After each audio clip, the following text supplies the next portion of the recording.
My name is Chloe, and I'm 33 years old. I work as a corporate auditor, which means I spend my days tracking missing funds, analyzing financial discrepancies, and spotting lies hiding in spreadsheets. I know what bankruptcy looks like months before a company admits it. So, when my husband's mother invited us to a small reconciliation dinner at the most expensive seafood restaurant on the coast, I should have audited the invitation before I said yes. I didn't. I showed up to the Ocean's Pearl after a 10-hour workday, expecting a quiet table for 4. Instead, I found 14 of my in-laws already seated, ordering multi-tiered seafood towers, black caviar, and vintage champagne like they had just won the lottery. By the time the plates were cleared, the bill was sitting at $5,200. My mother-in-law, Brenda, smiled and slid the leather check folder toward me, assuming I'd blindly cover it to keep the peace and prove my worth to the family. She didn't know that 15 minutes earlier, I had looked at my husband's phone. She didn't know I already had the digital proof of their massive financial fraud sitting quietly in my purse. Welcome back to Calm Drama Stories, where the quietest person in the room turns out to be the one holding everything together, and where dignity always outlasts noise. If you've ever been the dependable one expected to fund someone else's expensive illusions, this story is for you. Drop a comment and be sure to subscribe. But let me back up a few weeks. Let me tell you how this trap was set and why leaving them stranded at that table was only the very first step. To understand how a $5,200 restaurant bill becomes a weapon, you have to understand the architecture of my marriage. I met Mark 5 years ago. He was charismatic, wore tailored suits, and worked as a regional sales director for a mid-sized tech firm. He looked like a man who had everything figured out. I am an auditor. I don't look at the cut of a suit. I look at the spreadsheets underneath. But love has a funny way of making you ignore the missing receipts. When we got married, we moved into the downtown apartment I had bought entirely on my own 3 years prior. It's firmly in my name. That specific legal detail will become very important later. Right from the start, Mark's finances were fluid. His base salary was surprisingly low, and he relied heavily on quarterly commissions that always seemed to fall just short of his optimistic projections. Because I had a rock-solid corporate salary, I naturally picked up the slack. I paid the mortgage, the utilities, the insurance. Mark paid for the fun things: dinners out, golf trips with his brother Tyler, and lavish gifts for his mother, Brenda. Ah, Brenda. If manipulation were an Olympic sport, Brenda would have gold medals lining her heavily mortgaged walls. She is a woman who treats appearances as her primary currency. She drives a leased Mercedes she can barely afford and hosts garden parties with catered appetizers, all to maintain the illusion of old money. For the first 2 years of my marriage, Brenda loved me. Why wouldn't she? I was the invisible safety net. When Tyler needed bailout money for a failed startup, Mark gave him $10,000. When I asked Mark where the money came from, he admitted he pulled it from our joint savings. "Family takes care of family, Chloe," he told me, echoing his mother's favorite catchphrase. I set a boundary then. I separated our finances. I kept the joint account only for household groceries and paid my mortgage from my personal account. Mark agreed, though Brenda suddenly found me cold and too focused on money. She started making passive-aggressive comments at family gatherings. "It's so sad how some women care more about their careers than nurturing their husbands," she would sigh, sipping expensive wine I had paid for. Over the last year, things escalated. Brenda kept dropping hints about her temporary cash flow issues and how a good daughter-in-law would help out. I always politely, firmly said no. Because of my refusal, Brenda hadn't spoken to me in 3 full months. Then, 4 months ago, Mark's behavior shifted dramatically. He stopped going into the office. He told me his company transitioned him to fully remote work, but I noticed he spent most of his days playing video games or taking walking meetings that suspiciously sounded like him just pacing around the block. He became fiercely protective of his phone. If I walked into the room while he was on his laptop, he'd instantly slam it shut. When I asked about his quarterly commission, he got defensive, claiming the market was down and his leads were dry. I didn't push. I was auditing a massive corporate merger at work, billing 70 hours a week. I was too tired to audit my own husband. But the math in our household was beginning to warp. Mark started missing his half of the grocery transfers. He canceled his gym membership. He sold his expensive golf clubs, claiming he didn't have the time anymore. All the while, Brenda kept calling him, sometimes 3 times a day. He would take these calls in the garage, speaking in hushed, frantic tones. He thought I couldn't hear him pacing on the concrete, arguing about timelines and extensions.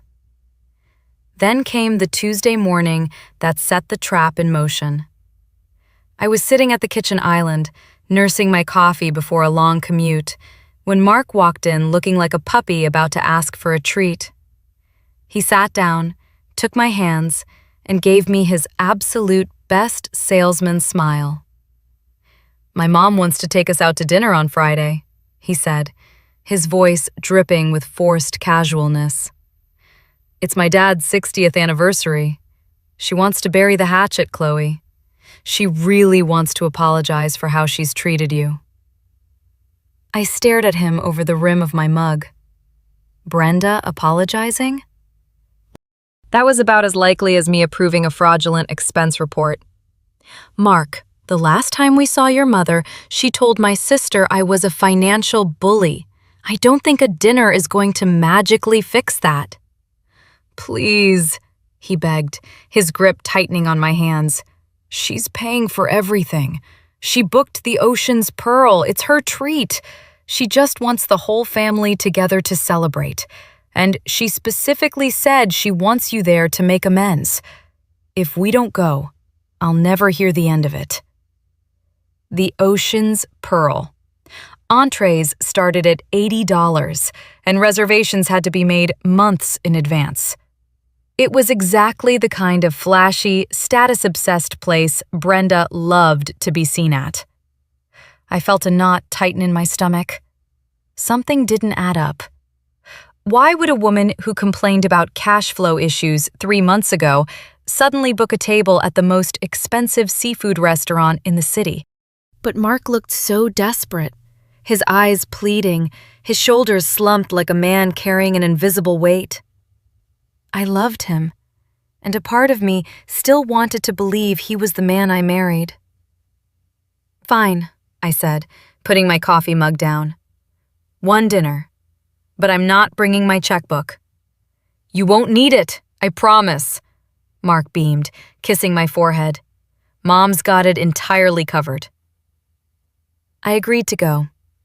I agreed to play the good wife for one evening.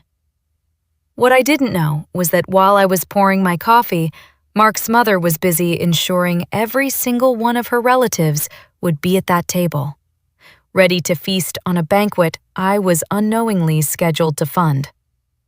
And Mark, my own husband, was standing right beside her, holding the door open for the ambush. I arrived at the Ocean's Pearl on Friday evening, exhausted from a grueling 60-hour work week, hoping for exactly what Mark had promised: a quiet, restorative dinner for 4. The restaurant was a fortress of coastal luxury, smelling of sea salt, melted butter, and expensive perfume. As we walked past the host stand, Mark was vibrating with nervous energy. He kept tugging at his collar, his eyes darting around the room like a man walking into a deposition. The hostess didn't guide us to a cozy corner booth. Instead, she led us to the back of the dining room, pulling aside heavy velvet curtains that concealed a private dining alcove. That's when the illusion shattered. There wasn't a table for 4. There was a sprawling banquet table set for 14 people. Tyler was there, along with Mark's aunts, cousins, and their spouses. But what truly stopped me in my tracks was the grotesque volume of food already on the table. 3 towering silver stands of crushed ice held lobsters, stone crab claws, and oysters. There were crystal bowls of black caviar and 4 empty bottles of vintage champagne that retailed for at least $300 each. They had been feasting for hours. "Chloe, darling, you made it!" Brenda shrieked from the head of the table, waving a diamond-ringed hand. She looked like the queen of a very expensive, fraudulent castle. Mark avoided my gaze, pulling out a chair for me with trembling hands. Before I could process the ambush, Mark took off his tailored suit jacket. "I need to use the restroom, babe. Hold this for me," he muttered, draping the heavy fabric over my chair before sprinting away. I sat there, staring at the wreckage of a multi-thousand-dollar meal. Tyler laughed loudly at a joke. Brenda signaled a waiter to bring yet another bottle of champagne. Then, I felt it. A sharp, persistent vibration against my spine. It was Mark's phone, tucked inside his inner breast pocket. I wouldn't normally look, but the screen lit up brightly through the thin silk lining. I reached in to silence it. As my thumb brushed the screen, a notification popped up that froze my blood. It was an email from Miller and Hayes Real Estate Law. The subject line read, "Urgent, foreclosure notice, final extension denied." The wife in me felt a wave of panic. The corporate auditor in me immediately took the wheel. An auditor does not panic. An auditor gathers data. I knew Mark's passcode, 0411, his mother's birthday. I unlocked the device and opened the email. The foreclosure notice was addressed to Brenda, but Mark was copied. Her house was scheduled for auction in 14 days. They were completely bankrupt. My fingers moved swiftly, opening his text messages with Brenda. The thread was titled, "The Plan." I scrolled back. 4 months ago, Mark texted, "They let me go today. Severance is 2 weeks." Brenda replied, "Don't tell Chloe. We need her income to keep the facade up." The phantom remote work, the video games, the hushed phone calls. It all snapped into clarity. My husband had been unemployed for 4 solid months. But that wasn't the trap. The trap was in the messages from yesterday. Brenda wrote, "I booked the Pearl for 14. Order the good stuff before she gets there." Mark replied, "The bill is going to be insane, over $5,000. Brenda's response was pure manipulation. That's the point. When the bill comes, we act embarrassed. She hates making a public scene. She'll pay it to save face in front of the extended family. The massive dinner bill was just the softening blow. I read the final message, sent by Brenda 3 hours ago. Once she pays the bill, she'll feel like the family savior. That's when you bring up her apartment. Tell her it's a temporary collateral line of credit. The notary is on standby for tomorrow. Once she signs the equity release on her downtown place, my house is saved. Break her resistance tonight. I sat perfectly still. They weren't just tricking me into buying a lavish dinner. They were orchestrating a psychological attack to steal my home, the apartment I bought with my own grit long before Mark entered my life. They wanted to weaponize my guilt, saddle me with a $5,200 bill, and rob me blind. My hands didn't shake. That is the strangest thing about absolute betrayal. It burns away anxiety and leaves behind profound clarity. I pulled my own phone from my purse. With clinical precision, I took high-resolution photographs of the foreclosure notice, the termination email, and every text message. In 90 seconds, I had a bulletproof digital archive of their fraud. I slipped Mark's phone back into his jacket pocket and smoothed the lapels. The accommodating wife who walked into this restaurant 15 minutes ago was dead. The corporate auditor was wide awake, and the parasites at this table were about to find out what happens when you forge the books on someone who reads ledgers for a living. Before we dive back into the chaos of the Ocean's Pearl, please take a moment to subscribe. It really helps the channel grow. And while you are at it, drop a comment telling me where you watch us from and what time it is there. I love reading those and seeing how far these stories travel. Now, let's get back to the table. Mark returned from the restroom exactly 3 minutes later. He slid back into his chair, breathing a little too fast, and shot me a tight, artificial smile. "Everything okay?" he asked, reaching for his champagne flute. "Everything is perfectly fine," I replied, handing him his jacket. My voice was steady, modulated to the exact frequency of a bored corporate wife. I didn't scream. I didn't throw my glass of ice water in his face. In my line of work, you don't confront the embezzler while they are still holding the company ledger. You let them keep talking, keep spending, and keep digging the hole until there is absolutely no way they can climb back out. I picked up a menu and politely ordered a simple mixed green salad and a glass of ice water with lemon, ignoring Brenda's theatrical sigh about me being a cheap date. For the next hour, I sat in that velvet-draped alcove and conducted a silent, real-time audit of my husband's family. It was a masterclass in delusion. Tyler, whose credit score was probably lower than his bowling average, was loudly debating the merits of leasing a Porsche versus a Range Rover. Mark's Aunt Susan was picking at a $120 seafood tower and complaining that the oysters weren't quite as briny as the ones she had in Nantucket last summer. And then there was Brenda. She sat at the head of the table like a monarch presiding over a feast, her diamond rings catching the ambient light of the restaurant. She spent 20 minutes bragging about her upcoming 2-week luxury cruise through the Mediterranean, a trip she claimed she was upgrading to a penthouse suite. "You just have to treat yourself," Brenda told the table, taking a delicate sip of the vintage champagne. "Life is too short to compromise on quality." I watched her swallow the wine, knowing that in exactly 14 days, the bank was going to auction off the roof over her head. The cognitive dissonance was almost fascinating. They were drowning in hundreds of thousands of dollars of debt, yet here they were, desperately eating caviar to prove they were still afloat. Mark played his part flawlessly, too.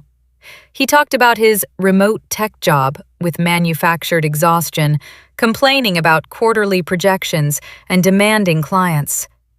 Every word out of his mouth was a calculated fiction. As the dessert plates were cleared and the empty bottles of champagne were moved to a side stand, the atmosphere at the table began to shift. The boisterous laughter died down. Mark started bouncing his leg under the table, his knee rhythmically hitting the tablecloth. Brenda's smile grew fixed, her eyes darting between me and the entrance to our private alcove. The bill was coming. The trap was about to spring. The waiter, a polished young man named Julian, stepped through the velvet curtains holding a sleek black leather folio. He walked straight toward Brenda, the official host of the evening, whose credit card had secured the reservation. But before he could even set it down, Brenda raised a hand, stopping him mid-motion. "Oh, Julian dear," she cooed, her voice dripping with artificial sweetness. "Could you pass that over to Chloe? She is our guest of honor tonight, and she has just been doing so incredibly well at her firm. We are all just so proud of her." Julian hesitated, glancing at me. Brenda leaned forward, resting her elbows on the table, fixing me with a predatory smile. "You know, Chloe, Mark was just telling me about your big bonus last quarter. We figured since you are the most successful one here, you would love the opportunity to treat the family for your father-in-law's special night. Plus, Mark and I have a little business proposal we want to run by you over coffee tomorrow. A fantastic investment opportunity." There it was. The setup, the public pressure, the subtle reminder of my financial duty to the pack, immediately followed by the bait for my apartment. 14 faces turned to look at me. The silence in the room was absolute, thick with expectation. Tyler was smirking. Mark was looking at his lap, pretending to be intensely interested in his linen napkin. They expected me to flush with embarrassment.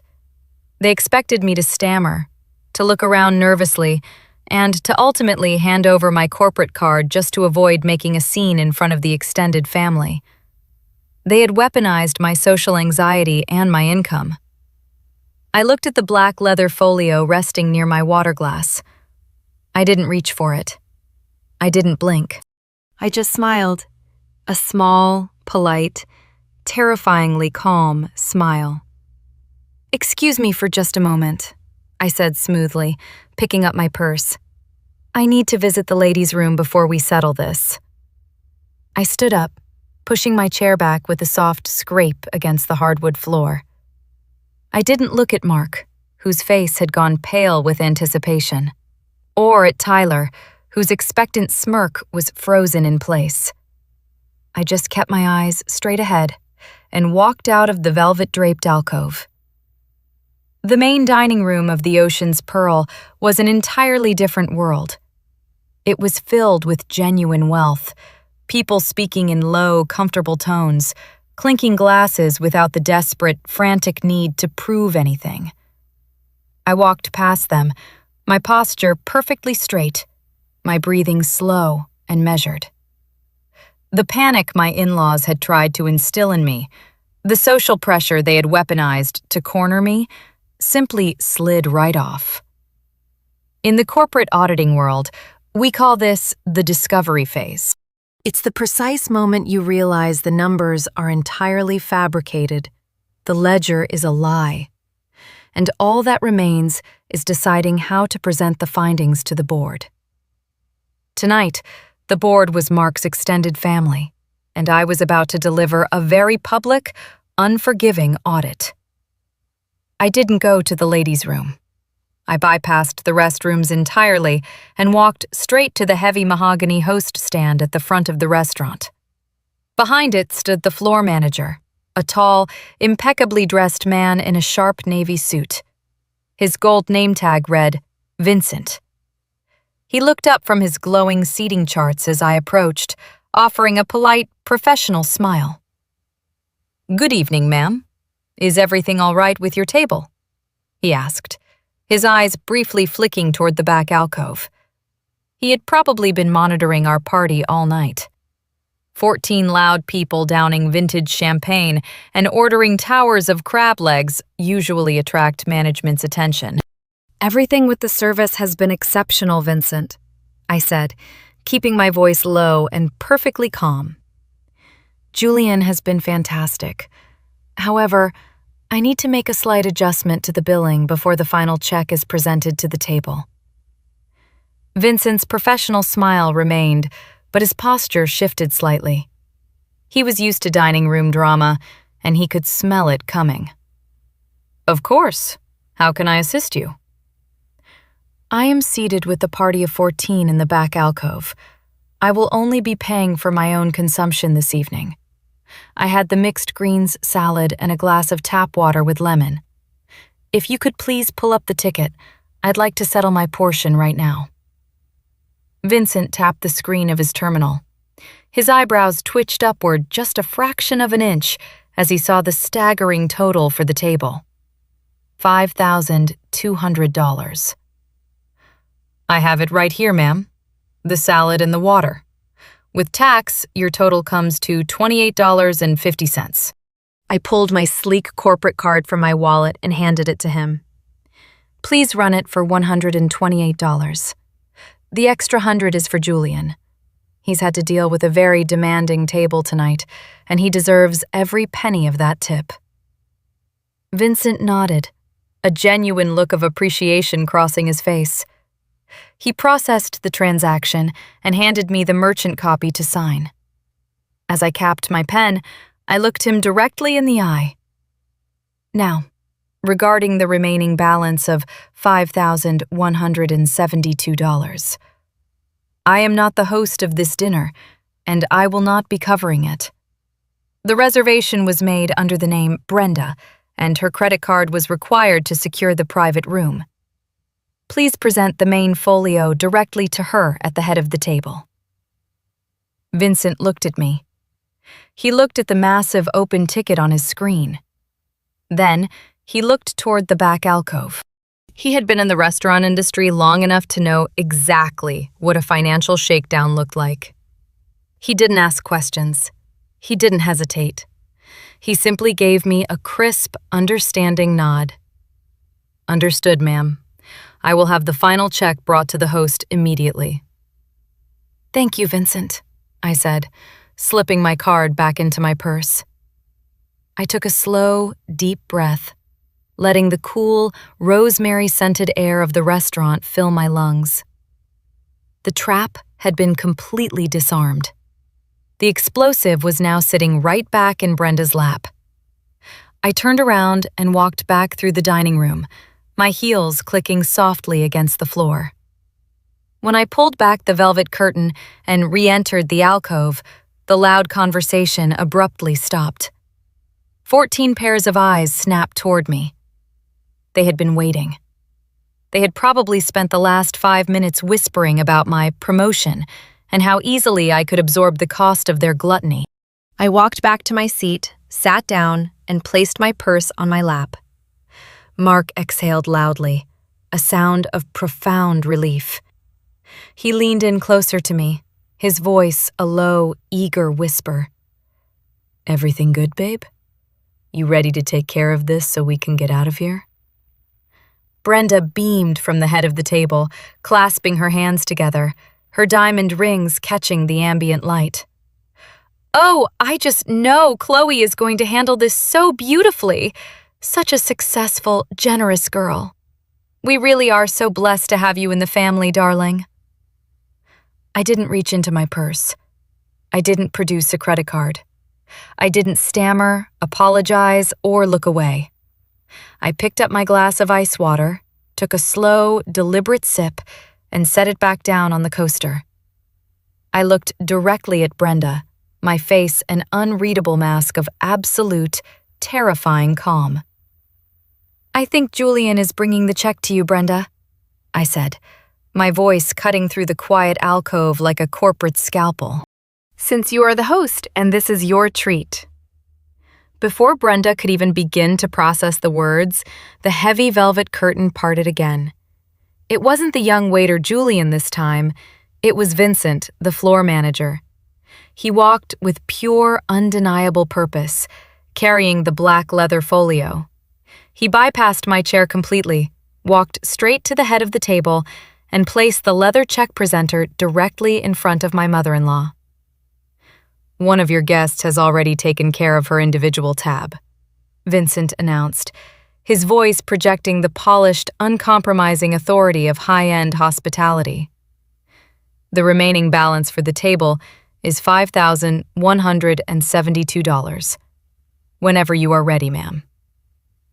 The silence that fell over the table wasn't just quiet. It was a total, suffocating vacuum. It was the sound of a carefully constructed, months-long illusion shattering into a million pieces in real time. Brenda stared at the leather folder as if it were a live grenade. Mark stopped breathing. And I just sat there, sipping my water, waiting for the smoke to clear. Brenda's fake smile trembled, but she fought desperately to keep it pinned to her face. She let out a high-pitched, breathless laugh that sounded like glass cracking. "Oh, Vincent, there must be some kind of misunderstanding," she said, waving her diamond-ringed hand dismissively. "My daughter-in-law was supposed to handle the main folio. Chloe, sweetheart, didn't you understand? This dinner was for you to treat the family." I looked at her, my expression completely flat. "I understood perfectly, Brenda. You booked the table, you ordered the vintage champagne, and you hosted the dinner. I ordered a salad and water, which I paid for. I'm afraid the rest of this is your responsibility." The extended family was paralyzed. Aunt Susan's fork was suspended halfway to her mouth. Tyler's smirk had vanished, replaced by a look of dawning horror. Mark was staring at me with wide, panicked eyes, finally realizing that the script he and his mother had so carefully rehearsed was actively burning to ashes. Brenda's composure started to slip. "Chloe, stop playing games. We discussed this," she hissed, her voice dropping its syrupy sweetness and taking on a sharp, frantic edge. "You make more than enough to cover this. Don't embarrass us in front of everyone." Vincent, the floor manager, remained a statue of professional indifference. He held the leather presenter out toward Brenda. "Ma'am, the balance remains $5,172. How would you like to settle this?" Trapped by her own audience, Brenda snatched the folio. Her hands were shaking as she pulled a sleek silver credit card from her designer clutch and practically threw it onto the leather tray. "Run it," she snapped at Vincent. "And bring me the receipt." Vincent didn't walk away. He pulled a portable payment terminal from his jacket pocket, inserted the silver card, and waited. 3 seconds later, the machine let out a sharp, negative beep. The screen flashed red. "I'm sorry, ma'am. The card has been declined," Vincent said calmly. Brenda's face flushed a deep, ugly crimson. "That's impossible. Run it again.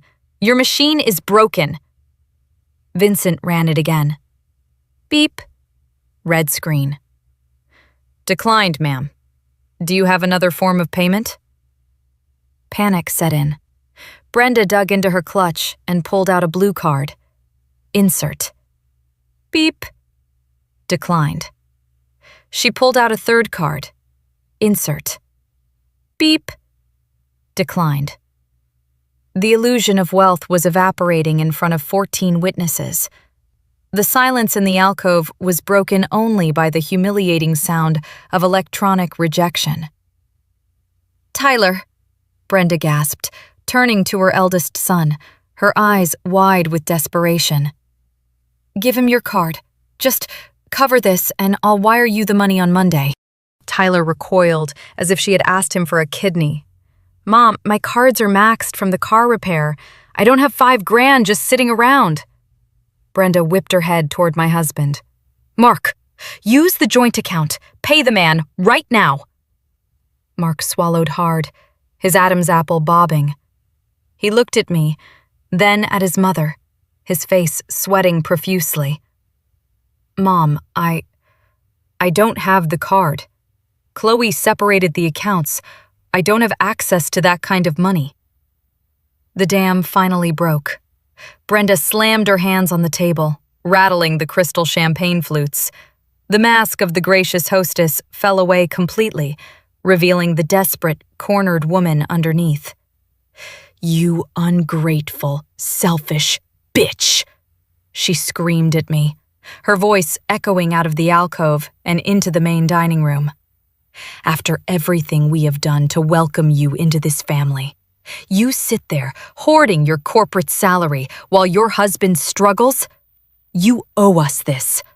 Pull out your card and pay this bill right now." I didn't flinch. I didn't raise my voice.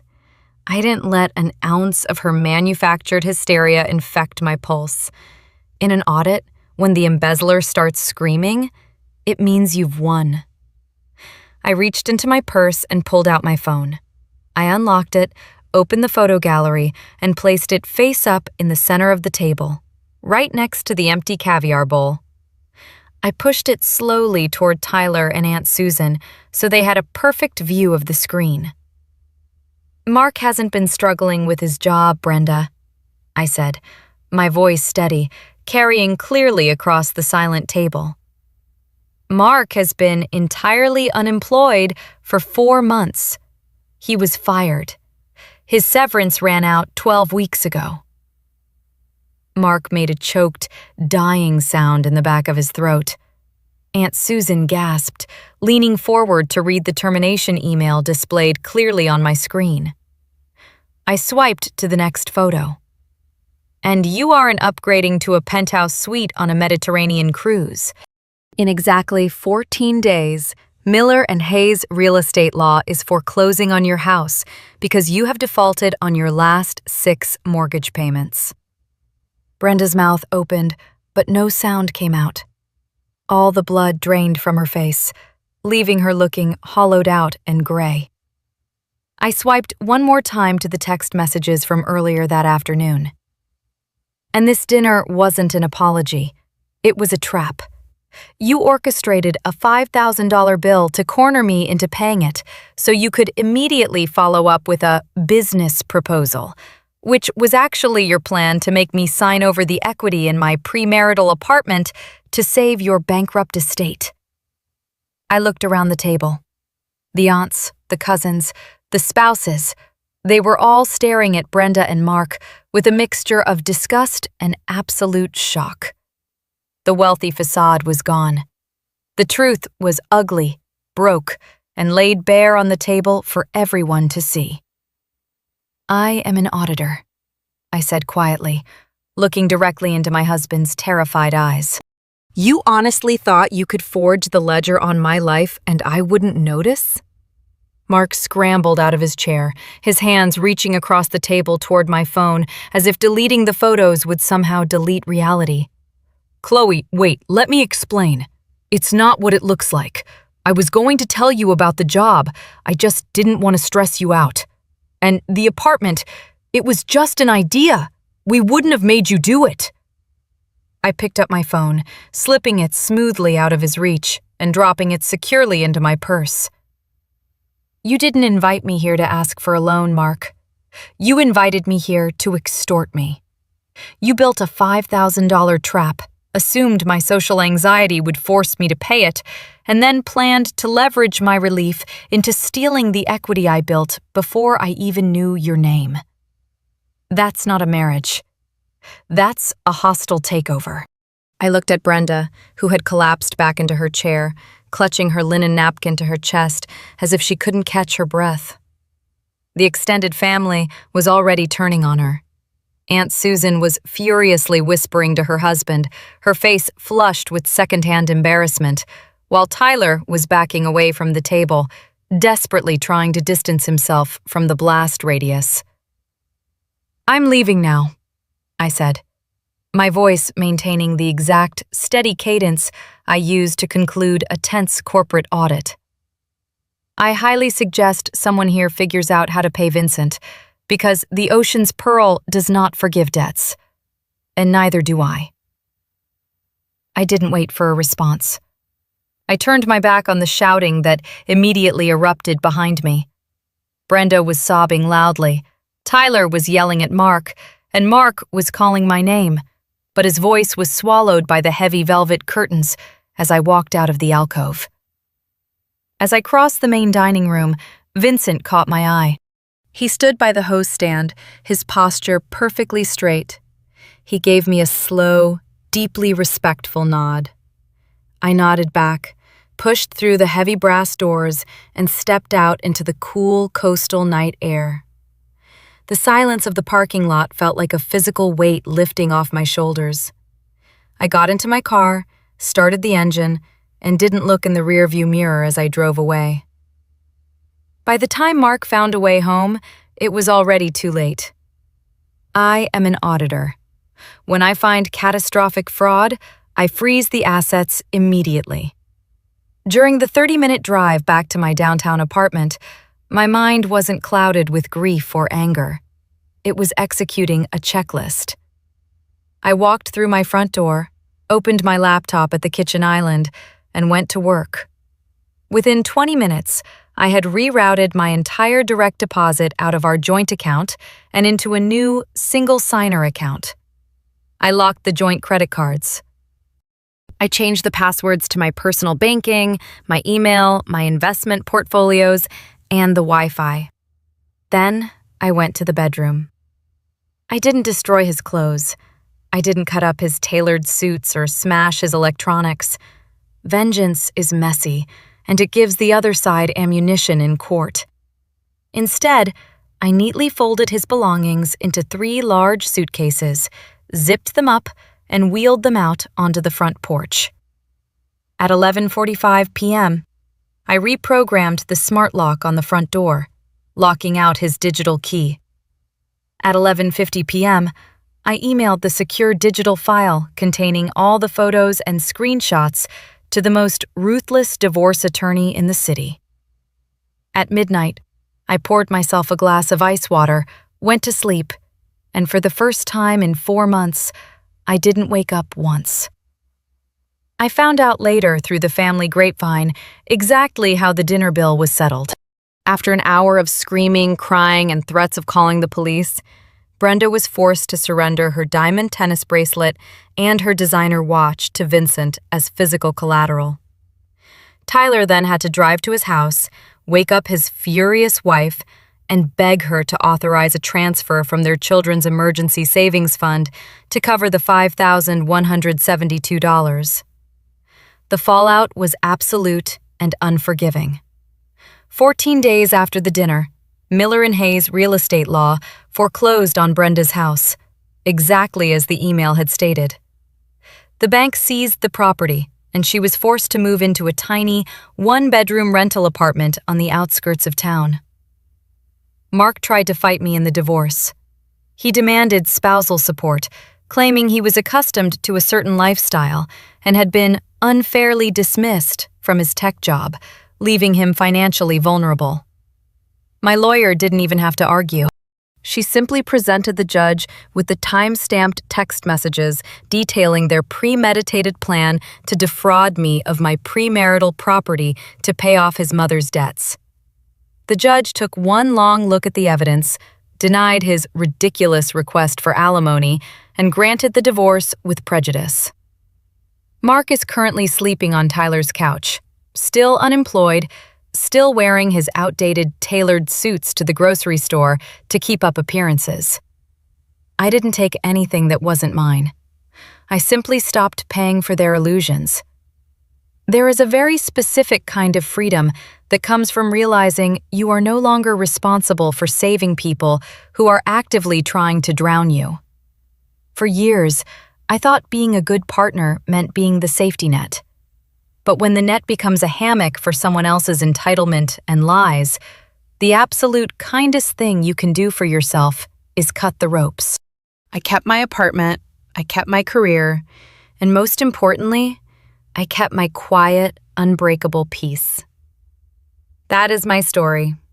A $5,000 dinner, a completely empty ledger, and the realization that the best way to handle a liar is to simply hand them the bill. If you have ever been the financial anchor for people who only appreciated your money and never your presence, let this be your sign to cut the chain. You don't owe anyone a comfortable ride on the back of your hard work.